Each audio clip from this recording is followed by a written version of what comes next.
Now a plan to use rookie teachers in one of the toughest school districts in the United States.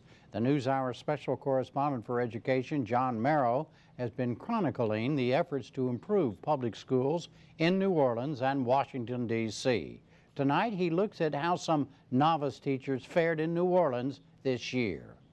Almost everyone agrees that teachers are the single most important factor in a child's education. I'm seeing some really good ideas, some really interesting ideas. But good ones can be hard to find. These performance scores, the school performance report cards. Teach for America, or TFA, believes it has the solution: recruit top college graduates for a 2-year stint in the nation's toughest public schools.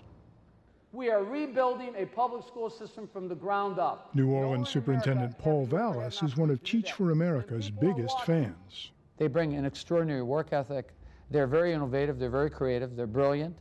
They have high expectations for the kids.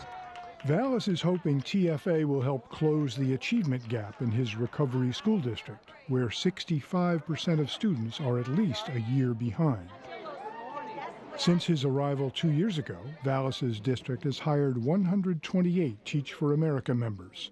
They and other so-called fast-track teachers now make up 20% of his staff. Although they have only 8 weeks of training, Vallas believes their intelligence and enthusiasm more than compensate for their lack of experience. Can this be true? What impact do novice teachers have on troubled schools? I think it's vital for me to succeed. Yale graduate Daniel HOFFMAN was hired to teach math at George Washington Carver, one of the district's most challenging high schools. In my ordinary life, if I fail, I'm the only one failing. If I fail in this classroom, all my kids fail. That's what motivates me to succeed. Princeton graduate JEYLAN was also hired to teach math at Carver. The whole aura of the city is all about change, all about reform. I never really believed that there could be such an energy and excitement for change until I came here.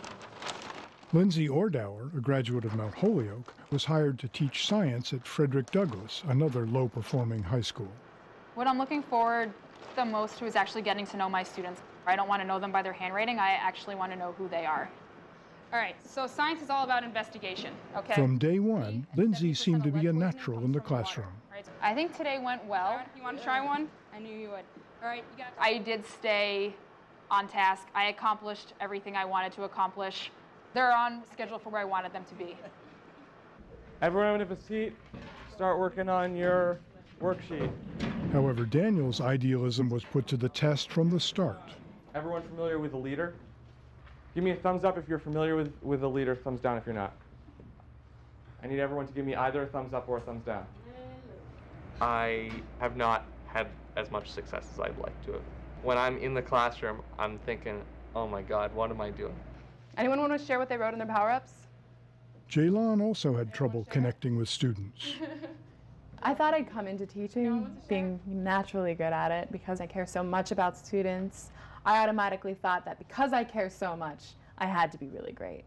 It's not like that. A few months into the year, discipline continued to be Daniel's major stumbling block. Kids getting up, walking around, walking out of class, you name it. I get things thrown at me all the time. The garbage can was thrown at me once. I used to go back to class. Is this what you expected? Yes and no. I knew that I was coming into one of the most difficult educational situations in the country. A lot of these kids have seen murder, seen Katrina, and so there's almost nothing that they're scared of. Dealing with that when I'm supposed to be in a position of authority, in some ways my hands are tied. I want all of you to pass your homework to the front. Pass your homework to the front. Anybody else? The demands of long hours preparing for and then teaching her classes had JEYLAN hitting the wall. It's been really, really hard for me to muster up the energy to get up and go into class with that idealism and optimism that brought me down to New Orleans in the first place. JEYLAN's low point came when her class started a petition to get her fired. I remember sitting at the corner of my room on my desk and like literally not yet crying, but like on the verge of tears. Kevin, where's Kevin?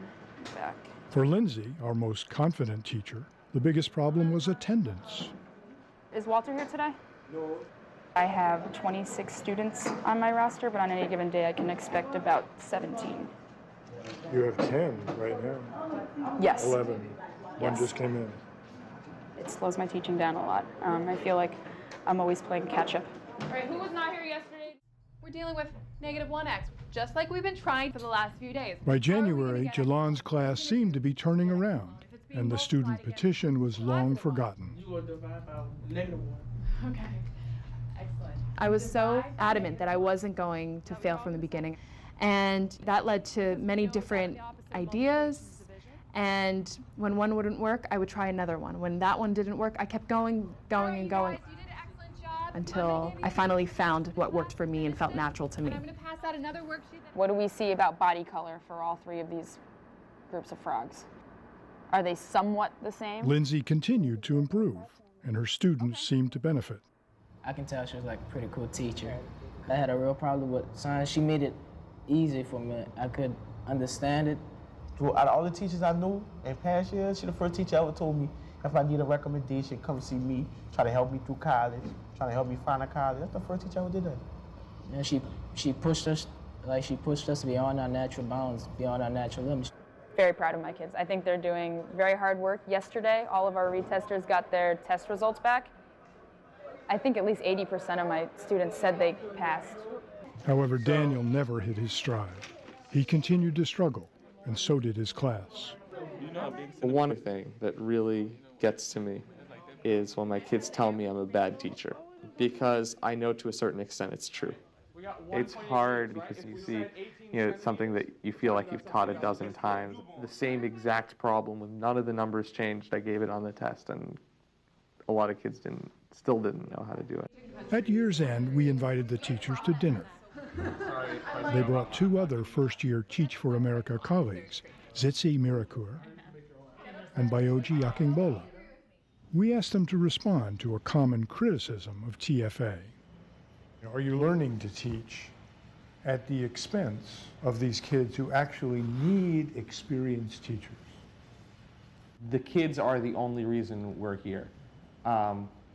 We're not here for the paycheck. We're not here for anything else like that. We're here for the kids, and we're putting our all into it. We stay up till like 1, 2 o'clock, stay at school till 7 o'clock, working on lesson plans, and that energy, which might not be there if you've been in the system for 10, 15 years, we use as a tool to make positive impacts. So the energy outweighs your inexperience? Yes, yes. It compensates for it. Absolutely. Did you ever find yourself triaging? Well, I don't have enough energy to help everyone here, so I'm really going to work on these two. Definitely. Absolutely. Definitely. Absolutely. And if you were to take the entire classroom by storm and try to tackle all the issues, I mean, I don't think any one of us is capable of that. It's not always in your control. Like I had a student acting up a few weeks ago that had never really, he would sleep during class all the time, and I find out that he's homeless. There's no way that me being nicer or stricter or more motivational is going to change the fact that he doesn't have a home. I think all of us, our collective society, has to address issues of poverty, very fundamentally, of healthcare. But we can't just say that we're going to fix the school system and everything will be okay. But Vallas is adamant that smart young teachers are the answer, even if their commitment is short-term. I want to have a steady flow of the best and the brightest from the colleges and universities into our teaching corps. And if they stay for 2 or 3 or 4 years and then move on, so be it.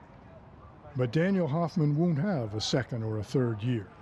At the end of his first year, Carver High School dismissed him. It's probably the right thing, but I don't know if I'm still wrapping my head around it in a lot of ways. Daniel is the rare exception. Both Lindsay and JEYLAN were asked to stay for their second year, as are almost all TFA recruits. 60% stay a third year. Vallas himself originally signed a 2-year contract, but buoyed by improved graduation rates and increases in scores on state tests, he's signed on for a third year. and promises to hire more new teachers for the fall.